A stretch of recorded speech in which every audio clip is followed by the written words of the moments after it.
Your TIN number can be used to commit fraud, or if it's social security and so on. Or maybe even if your national ID or your driving license is you kept it recklessly, someone can just pick it up and then go on the armed robbery, then they leave it there, and you might be followed up that maybe you're part of the armed robbery. Then financial data, credit card, bank account numbers, tax identification numbers, okay, represented twice here. Then risk, fraud, and authorized purchases. So for your credit card, if you give it to, if the bad guys get hold of it, they'll start buying stuff on your behalf. And they could be buying things that are illegal, or drugs and so on. Health data includes medical records, prescription, health insurance information, risk, privacy violation, discrimination. For example, if you are HIV positive, maybe, and you don't want others to know, it should not be, no one is allowed to access it unless you authorize them. So, or maybe you might authorize your doctor only to see it, since maybe he's the one who gave it to you. And then another one is intellectual property. Okay, risk of this is privacy violation and then discrimination. So maybe if they get to know that you are suffering from this sickness, they'll start stigmatizing you or discriminating you. Then the other one is intellectual property data, patents, trademarks, copyright, trade secrets. All these are new things, maybe that came with technology. So what are the risks that are associated with this? Theft, unauthorized use. So copyrights, trade secrets. So if maybe they're all for business and someone has used them without your information and they benefit from them, then that's not good. Then geolocation data, GPS data from mobile devices, location from your social media check-ins. Risk is stalking, harassment, and then web browsing data, website visited, search history, cookies stored by website, risk, privacy violation, targeted, or these are risk, privacy violations, targeted advertising.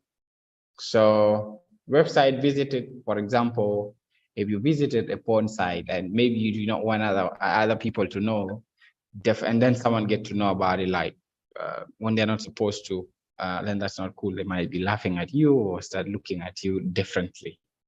Search history, if you've been searching for things that are personal, that's why it's always good to clear your search history. Maybe you share the device with someone else, or if it's your phone. Then cookies stored by website. On the last session, we talked a lot about cookies. By later on, maybe if you have a question about them, I'll answer. Then, privacy violation is associated to maybe someone seeing which website you're visiting and what you are searching. And then targeted advertising will be associated with cookies stored by websites and so on. So you'll be finding like what you were searching for, you're seeing adverts in a different part of the internet. You wonder. Social media data will be posts, messages, contacts. Risk to this is reputation damage, identity theft, impersonations very common on social media. So messages should be personal. If you're exchanging messages with someone, like no one else should see them, and contacts as well. So now, what I like, why is all this important? One, protecting sensitive information like data security help prevent unauthorized access to all that type of data that I've mentioned about. And such personal information, financial or trade secrets. So it is important that data security, so that sensitive information is protected and risk associated to all of them are avoided. Another reason why it's important is build trust. So customers and employees trust organization that takes data security seriously. Data breaches can damage an organization's reputation or lead to financial losses. So usually they say that it takes a lot of years to build a brand. Will we have the PDF? Yes, absolutely. I'll share everything to you today, including the last session.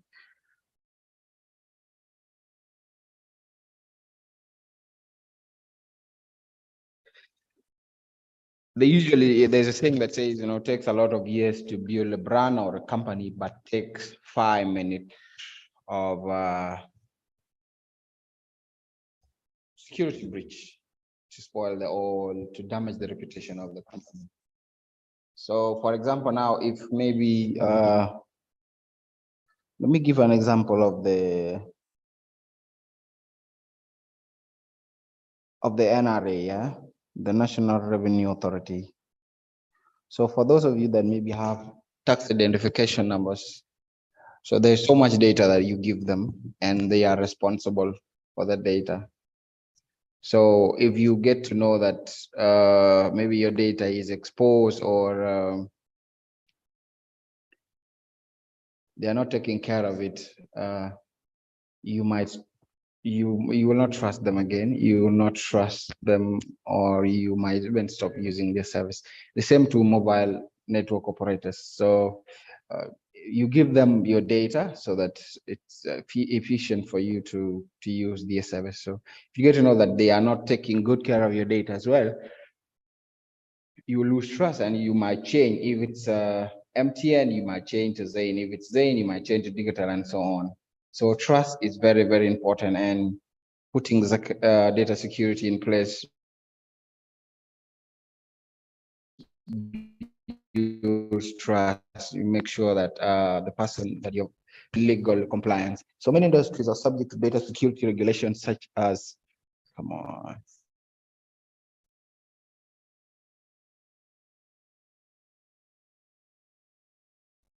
Can you all hear me? Hello?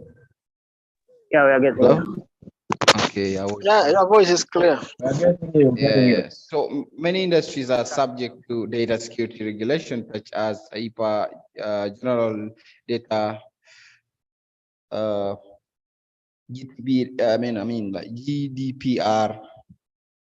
Failing to comply with these regulations can result in fines, legal, and then. So how these things happen, especially in other countries, is maybe there is a body. Let's say, for example, here maybe NCA is responsible for this. So NCA will be tasking maybe all different regulators. Let's say, for example, banks. So maybe central bank will be asked to maybe to come up with or a central bank will be asking all the other banks to show them what they have or how they are protecting customers' data. The same, maybe NCA can ask those of MTN, all the internet service providers, how are they storing, what are they putting in place to make sure customers' data or people that are serving their data is well protected to avoid breaches and so on. So these are compliant. So if they find that maybe you're a big company and you're not putting anything in place to make sure people's data is protected, you will be liable to fines and even serious penalties. So the main common threats to data security, we look at some of these things in the previous session. So one is malware. Malware refers to malicious. Malware in full is malicious software. Malware refers to any software designed to harm a computer system or network. Example include viruses, worms, and trojans. I'm sure most of you know viruses because viruses are the common ones in people's computers.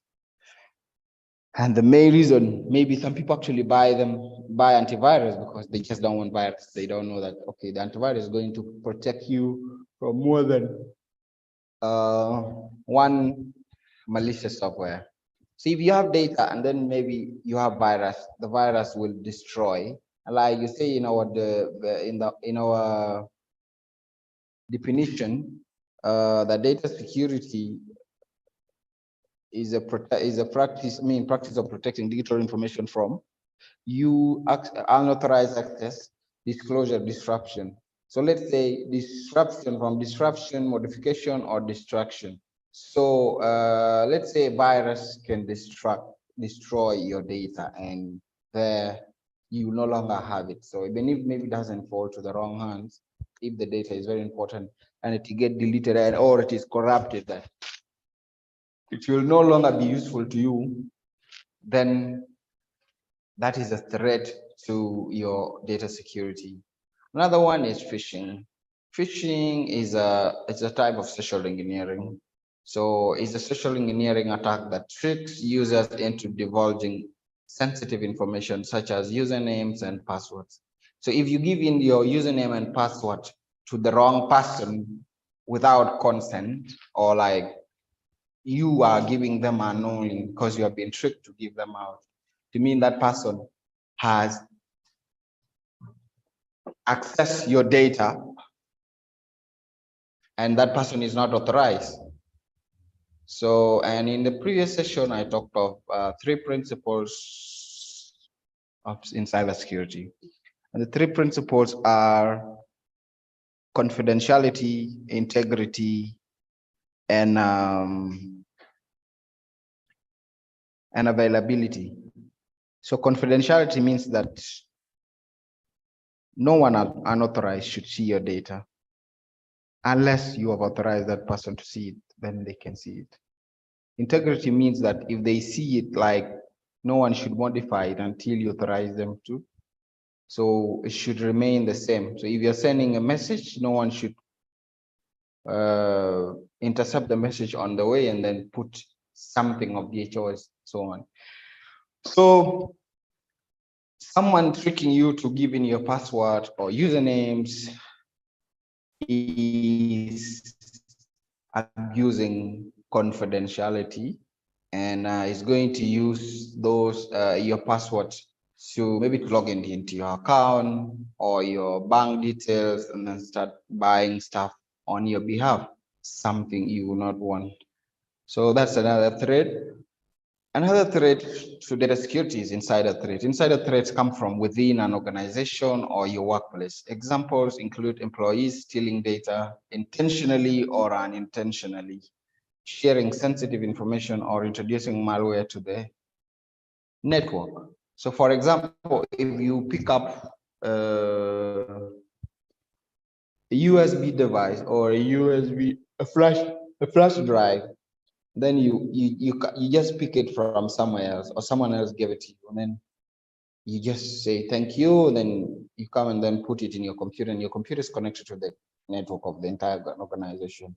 Maybe the USB device has malware inside it, so there you have infected the network of the organization using maybe malware that you brought outside, or you or some employees that maybe are not happy, they're not paid well, or they have issues with people within,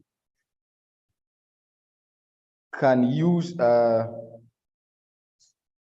can collaborate with bad guys outside and then maybe give them data that they need intentionally. So, and that information will be used maybe in hacking or compromising the organization or the institution. So that is what insider threat means. And then the other one is physical threat to data security, and that includes theft, loss, damage to a device that stored sensitive information. So maybe if the device is damaged, you have sensitive information inside, it's destroyed and you not get it back. Or maybe, and the way the device could get destroyed could be maybe something like fire, maybe the device fall into water and so on.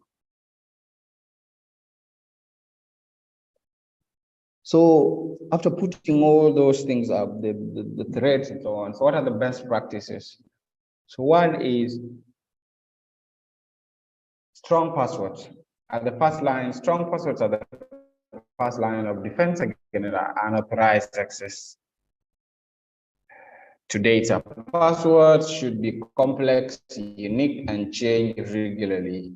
So usually we say like passwords, you should treat them like toothbrush, or yes. So your toothbrush, you don't share it with anyone, and maybe you don't use it for the whole year. So at some point you change it and so on. So a strong password should include a mix of upper and lowercase letters, numbers, special characters. For example, this you see in the screen is a strong password because it includes all these elements. But like as time goes on, like sometimes they say should be complex, but like it's good to be long, or length is better than complexity. So you can use a passphrase.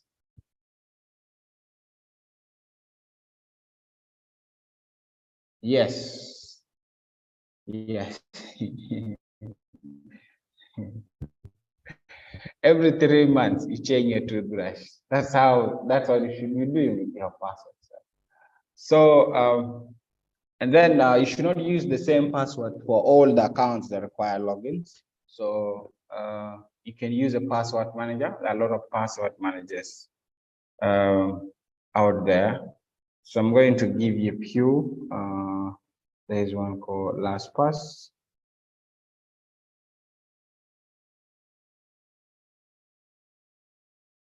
LastPass. Someone's using password for 3 years. That is very dangerous, my friend. LastPass, let's say Dashlane.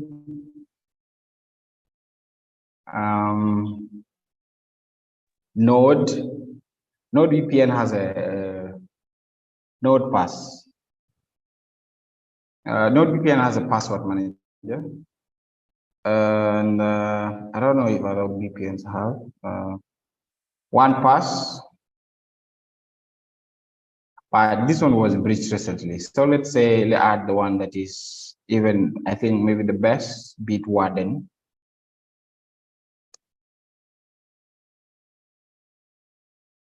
So those, if you can use any of those to store your password, and the password manager works in a way that you just have to remember only one password, which is the master password for you to open the password manager. And then all your other passwords will be there. They even help you generate strong password if you're not sure, you're not creative enough on how to come up with one that is really strong, or something that maybe is appealing to you. So they can help you generate strong password, keep them for you, or make sure like you know the master password as well. Another one is encryption. So encryption is the process of converting data into a code that can only be read by authorized parties. These help protect data in transit and at rest. Example, HTTPS is an example of encryption in action. When you visit a website using HTTPS, your browser encrypts the data you send to the website and decrypt the data you receive from the website. This helps protect your sensitive information, such as login credentials or credit card, from unauthorized access. So when they say that converting data,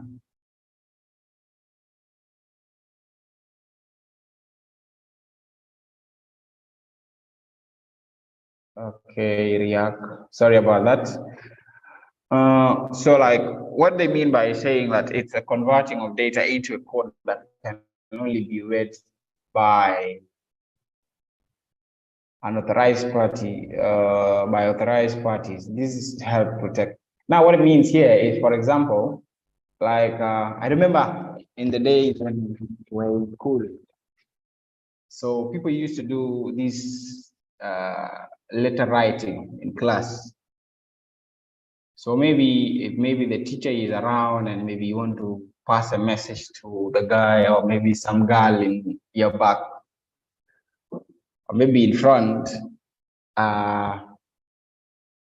maybe you can just say, for example, if you say, I love you,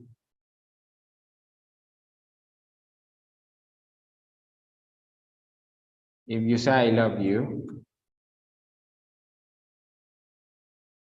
So you write, like you check in the chat box, you write 1, 4, 3, like 1 stand for I, love is 4 letters, stand for 4, and then 3 is you with 3 letters. So, but the other person has to know like the language, you understand? So that they get the message, and then they will write back. So if it is intercepted in the middle, and then they see, what are you writing to this person? They'll just see the number 143, like they don't know what it means. But when it reaches to the other person will know that, okay, I get this, and then they'll write back. So that's a simple way I can explain encryption for you. So like encryption or this security protocol create a tunnel that covers your data. It's just like a pipe. When you see a pipe, you know that maybe in the pipe there is either water or oil or any other thing, but that is your assumption, you understand? So the same thing here. So with HTTPS, it creates a tunnel for your data. See, they will know, yes, there's a data that is there, but what is that data? They don't know. And there, confidentiality is observed because they do not see it. Then secondly, integrity is observed because they cannot modify what they cannot see, or they cannot modify what doesn't make sense. So that is what encryption means. So that's another way that it's another way of protecting, or it's the best practice of protecting data. Then there is access control. Access control mechanisms help prevent unauthorized access to data. Example, including role-based access control, multi-factor authentication, and privileged access management. Example, role-based access control is common access is access control mechanism used in organization. It's assigned roles to users based on the job responsibilities and grant access to data based on those roles. For example, a customer service representative may have access to customer data, while marketing specialists may only have access to marketing data. So you see, that is access control. I can give you a simple one, a physical access control. Like maybe if you're going to some offices, you'll see that there are security things put in place that requires you to only access that space if you have a card or you're working there. So, and usually a card is a card or maybe a biometric, using your fingerprints and so on. So you put that so those things are put in place for security reasons. Physical security or violation of physical security can lead to violation of data security. Yes. So access controls are put in place. That's why usually maybe if maybe you put in your password more than 3 times and it's wrong, or 3 times and it's wrong, you get a warning. For example, a simple phone, you get 25 seconds or 30 seconds of you waiting until you try again. If it's Facebook, they will block your account. They'll think that maybe someone else is trying to access it. So that is access control. Both, and then two-factor authentication is an access control. Two-factor authentication is a security beyond password. So if you know your password, then they will ask you like, are you really the one that is putting this password? If you're really the one, then prove it to us. And how you prove it is maybe providing a code that has been sent to your number or a Google Authenticator that you connected it to your account. So that is access control. It's one of the best practices as well. Then security awareness. So security awareness, like the one we're doing, is really, really important. So employees should be trained on data security best practices and how to recognize and respond to potential threats. Security awareness training may include simulated phishing attacks where people are sent fake phishing emails to test their response This helps employees to learn to recognize and respond to real phishing attacks. Maybe next time if we meet again, maybe I'll do a phishing, small phishing campaign. Yes, or maybe wherever you're going to be working, and maybe as time goes, but cybersecurity is something that no one should be ignoring, and maybe all of you will be required to adhere to it, whether you are in a technology or government, any parts, as long as you're using computers. This is very, very, very important.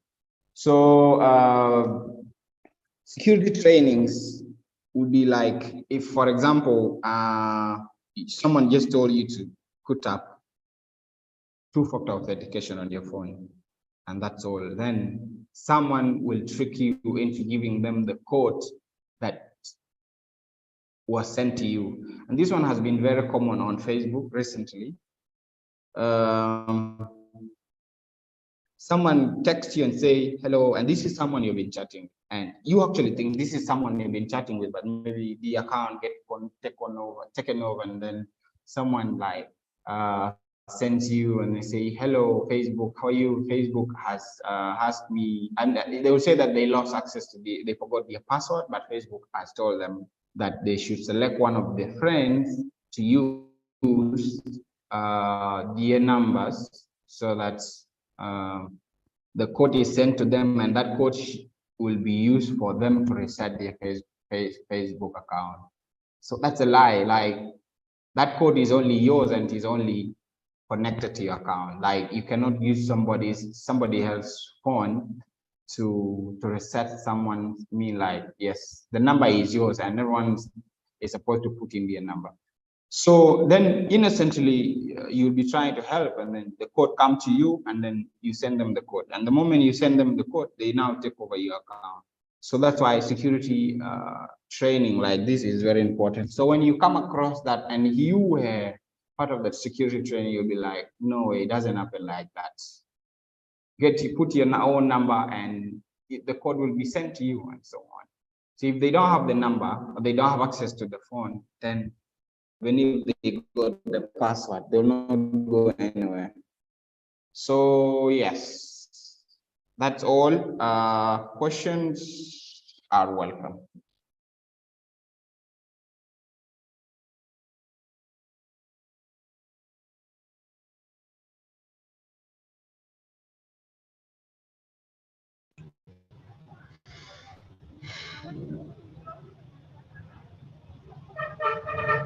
Hey, any questions for Arik? If you have any questions for Arik, yes, I have a please question. do ask. Yes, do ask. Yeah. My question is, what are the advantages and disadvantages of cybersecurity?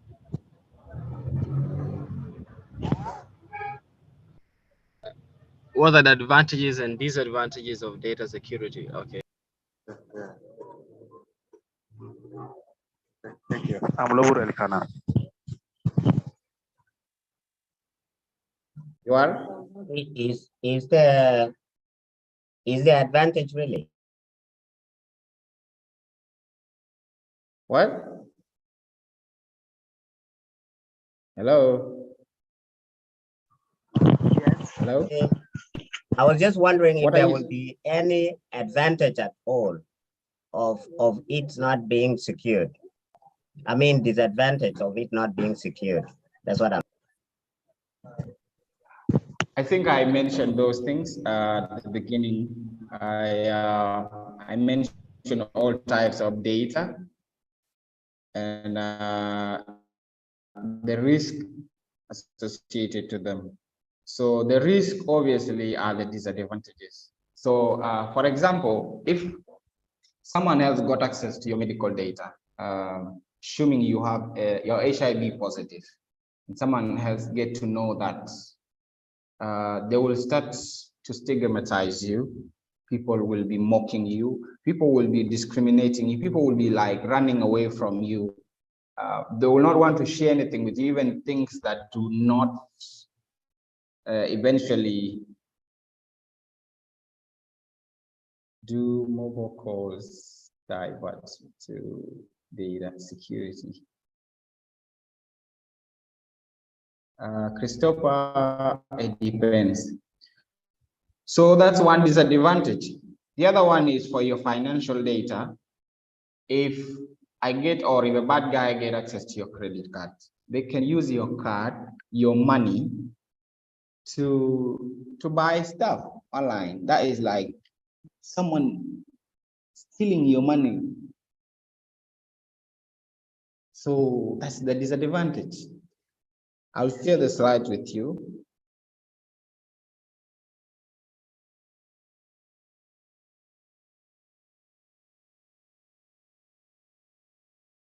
Someone was saying that are there advantages? So I say data security refers to protection of digital data from unauthorized access, corruption, or theft, or destruction. Involve various measures, practices of technology to safeguard data from breaches, attacks, or loss. So the advantages that I might say are like when data security or when sensitive information is protected, such as personal and financial data, trade secret, and intellectual property. Securing this data means that you will have more trust, or more customers will trust your brand if you are taking good care of the data or you're prioritizing the data. So customer trust will be stronger than ever, and maybe it will put you ahead of your competitors as a brand or as a company. And then compliance with regulation. So if you have put all the best practices in place, you never have issues with the law or the regulator. They'll come, check you, and then they find that you have put everything in place. And yeah, that is good for your organization. You avoid fines, legal issues, or potential damage to their reputation. Then when you prevent data breaches, implementing reverse data security measures can significantly reduce the risk of data breaches, which can be costly in terms of financial losses. For example, a big brand, let's say, maybe some of you heard of what happened at MTN. There was a technical error and people started taking data for free and started using data for free in January. Now, if that was a hack, for example, I'm sure MTN lost a lot of money. So if that was a hacking incident,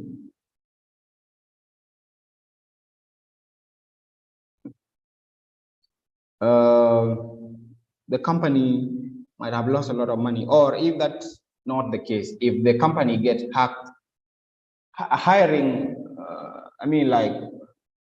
hiring maybe people to come and put everything in place is costly as well as the data that might have been lost. Or if the people get to know that this company does not take care of their security, they will migrate to other companies and they will be losing customers. So making sure that data breaches are prevented to mean that you will not be making any losses financially and even customer-wise. And then, like, data security helps protect organizations from various cyber attacks and such as ransomware, malware, phishing attack by detecting and neutralizing threat before they cause any harm. So those are the advantages I can say, but the disadvantages are like the ones I said. The cost implementing comprehensive data security measures can be expensive. Organizations need to invest in hardware, software, and personnel. Personnel is very important. So even if maybe they have the best cybersecurity solutions in place, and then maybe the people within are not trained, they have not trained the employees and so on, all that will be zero work, because the weakest or the biggest vulnerability that does not get patched is human error. And like, there is no patch for stupidity or just simple error. There is no patch for that. But for the other software, they can be patched by the owners if the security vulnerability has been identified. But you cannot patch somebody's brain so that they don't forget to click on a link and so on. So just constant training awareness is important. So as much as security solutions are good, the personnel are also good to be trained and even getting the skilled people to do that as well. Then complex, as technology evolves, so do cyber threats. So every time, you know, there are new technologies and there are new ways to bypass things that were corrected before. So potential for user inconvenience, data security measures can sometimes create inconveniences for such as the need for multi-factor authentication. So there are people who already get tired by all these procedures that please do this, please do this. Ah, no, this is tedious. Others would even leave that bank if they do not know what it means, or that company, that these people, they have a lot of details, but they're asking that information, or they're making sure that information is in place so that their data is protected. And then false sense of security, over-reliance on data security can lead to complacency, as some users may believe that they were completely protected. So sometimes, if assuming that maybe you keep your money at EcoBank, and then you are sure that these people are 100%, they put in place all the security solution, all the practices are up to date. Maybe you hear outside that they are up to date with all the compliance and so on. So for you, you become reluctant on your end, and then thinking that maybe these guys are doing everything, which is not the case. It's a shared responsibility. Security is a shared responsibility, because as much as you also have access to that data, you are likely to be targeted. So, and then the disadvantage with, when it comes to maybe insider threats, could be data security measures may not always protect against, such as employees and contractors with legitimate access to. So if the threat is an insider within the institution, he is there, is working, you do not know, you know, it becomes very, very hard to protect against that, because this is someone that is working there. You cannot go to his heart to see all his things. So yes, I think I have seen someone says here that I have a Facebook account where I forgot the phone number and password that I used during the phase, during creating, possible to renew with the phone, your phone number and so on. So on that matter, I'm going to send you a link here. That link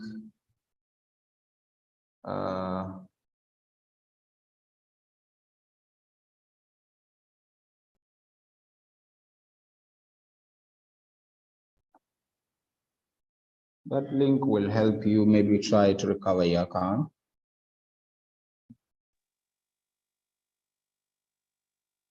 I'm sending it in the chat box, okay?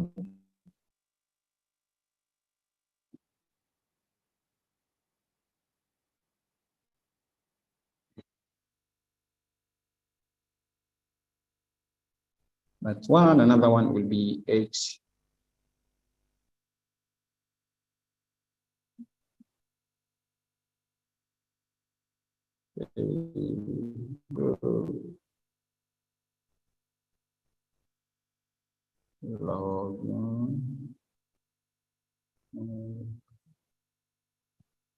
Identify. Yeah, you can use any of those links to try to recover your account.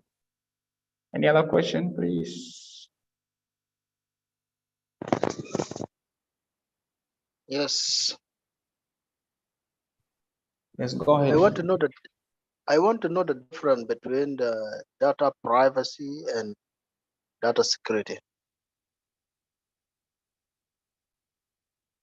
You got the question? Yes, I get it. Yeah, data privacy and data security. What is the difference in these two? Is it the same or?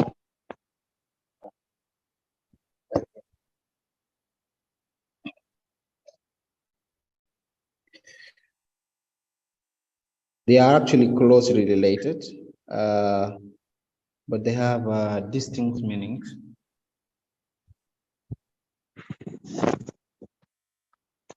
I think it's like So data privacy data, is like related to individuals. wait. So data privacy refers to proper handling, processing, storage, and sharing of personal data in accordance to regulations and standards. Do you get it? Yeah, I get it. With applicable laws. So it focuses on the right of individual to control how their personal information is collected, used, and disclosed. So, and there are principles that are associated with it. The principles are, one is consent or permission. So organizations should obtain consent from individuals before collecting and processing their personal data. Purpose limitation, personal data should be collected for a specific legitimate purpose, not used for a related purpose. Data minimization, only the minimal amount of personal data necessary to achieve the purpose. So like, for example, if you are applying for a passport, they should only collect data that is relevant to the passport. So for example, no one should ask about your tax identification number, it's not required, or no one should ask for health records, for example, if you're HIV positive or negative. Yes. Then transparency, organization be transparent about the data collection, usage, and sharing. Accuracy should be accurate, up to date, and maintained as necessary. Storage limitation, individual have the right to access, correct, delete, restrict the processing of their personal data. So that is data privacy. Now, data security is the protection of digital data from unauthorized access, corruption, or theft, like I defined it in the beginning. So technologies, to, let's say, like sometimes we put in I talk of encryption. So it's a technology that is put in place to make sure that data protection, data security is achieved. So encryption and encoding data to make it unreadable to unauthorized users, author granting access. For example, two-factor authentication. Authorization, defining and managing user permission to control access to data. Sometimes you can download an app and the app might want access to your camera. So sometimes you have to be very careful about what you're giving access to that app, because if it is an app that is only there for taking pictures, I mean, for editing pictures, it should not be asking you to give it access to your contacts. Like, that is really irrelevant.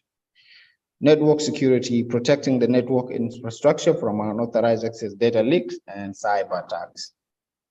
So that means putting things in place like access controls, putting in passwords in the Wi-Fi or in the network so that not everyone just have access to it. And putting in like the encryption that is the strongest, EAS or advanced encryption standard is the one that is usually used, which is WPA2 when it comes to wireless networks. So, and then also in relation to this, there is a incident response, developing plans and processes to detect, respond to, and recover from security incidents. Because, you know, putting all these things in place does not guarantee that, like, we are going to be hack-proof and so on. But we just minimize, you know, we try to put in this play, we try to put these things in practice to minimize, to make sure that we are actually maybe 90% or 98%, 97% safe. Then regular audits and monitoring, accessing and improving security measures. So maybe these are principles that are attached to data security, but I also talk about those that are attached to data privacy. I think we are good, unless you have another question. So data privacy is concerned with appropriate handling of personal data to legal and ethical requirement, while data security is focused on protecting data from unauthorized access, corruption, or theft. Both concepts are essentials for, they are all essential for responsible management and protection of digital information, which is the key there. Any other question, please?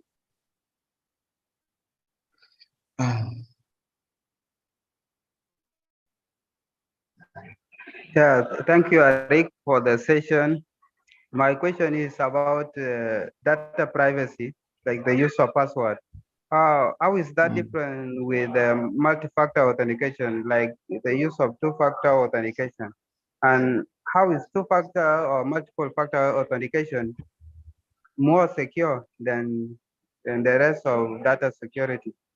Then number two, how can I secure my data from accidental exposure? Maybe when I accidentally expose my information before the outsider get access to the data, how can I keep myself safe from that data, from that exposure? Thank you.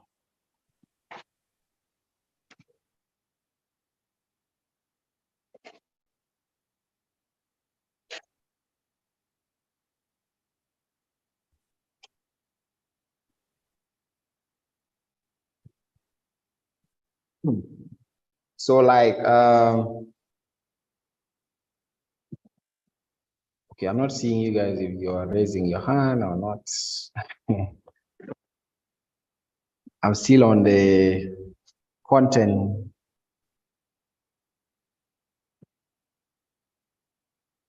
Let's see.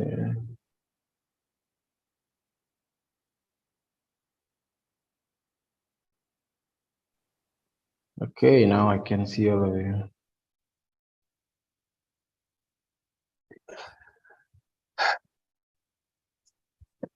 So the difference between two-factor authentication and password is that with password, you can write it down somewhere and then someone get access to it, or someone guessed it.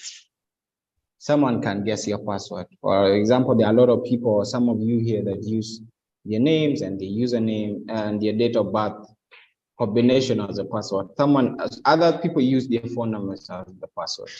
So if I gather information about you, you're my targets, and I get your number, I get to know your date of birth, I get to know the team you support. So the other people that maybe are so much in love with football that they use the teams they support to ask their passwords. So if anyone knows such information about you, I can just guess it and put in your username and then I'm in your account. But with two-factor authentication, two-factor authentication, let's say, is a security measure that requires users to provide two distinct forms of identification before granting access to an account or a system. So it's more secure than the other one because it adds an extra layer of protection on top of the traditional username and password combination. You get it? So one, the multi-layered protection like strengthens security by combining something the user know, e.g. password, with something the user possesses. If I say something the user know, you know your password, and anyone can know it as long as they have access to it. But something you possess as the user is the key thing here, because something you possess is your phone. And your phone has a number in it, and that number can be used to send a code. And if you possess that phone in your hand and you get the code, it means that yes, you're the one who know that password that you put in. You get it? So, and or if it is a system, it could be a biometric, your fingerprint. So you possess the fingerprint, it is with you, and no one else can use it unless it is cut off your hand. So, and even if one factor is compromised, an attacker will still need to bypass the second factor to bypass. So even if your password is compromised, no matter how long it is, the attacker will still need the what you possess, which is the two-factor authentication, to bypass security that has been put in place. And then, like, another reason is that two-factor authentication mitigates password vulnerability. It could be exposed through a data breach, it could be through a phishing link, or maybe someone guessed it. So those vulnerabilities are mitigated by two-factor authentication because security will still be asked. I mean, that the attacker will still be asked of what they possess,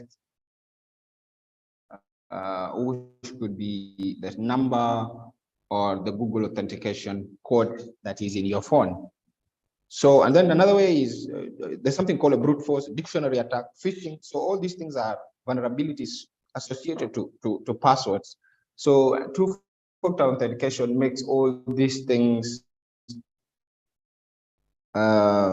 difficult for, it makes it difficult for attackers to gain access, because even if they achieve the password by brute forcing, they will still be required to give in the authentication code. And then it's something you possess. So unless you give it to the attacker yourself, then you'll make it. And then to reduce the risk of human error.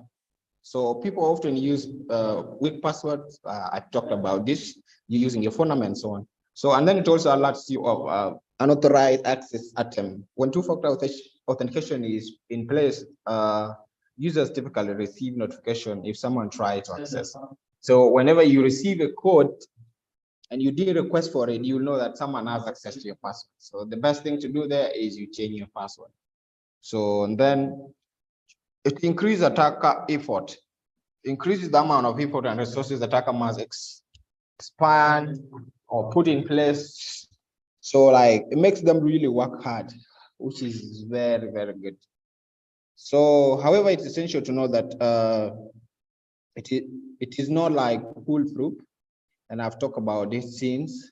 Someone can trick you, ask you that they were told that the code has been sent to you and the code is this. And when you give that code, the attacker has then bypassed two-factor authentication or something called SIM swapping. Maybe they will swap your SIM, that the code will be sent to them. And now your phone or your number becomes something they also possess with your password. I think I've answered your question. Yeah, it's clear. I got it. All right, great. So I think time is up. Thank you all for coming in. I'm going to share the slides with you shortly. This one, including the one for the other session. Thank you all, and I'm also in the group. So in case of any other question that maybe you might have not asked here, please do not hesitate to reach out, or maybe tell Vida. Yeah. Otherwise, have a lovely evening. Bida, can I ask a question quickly? Yes.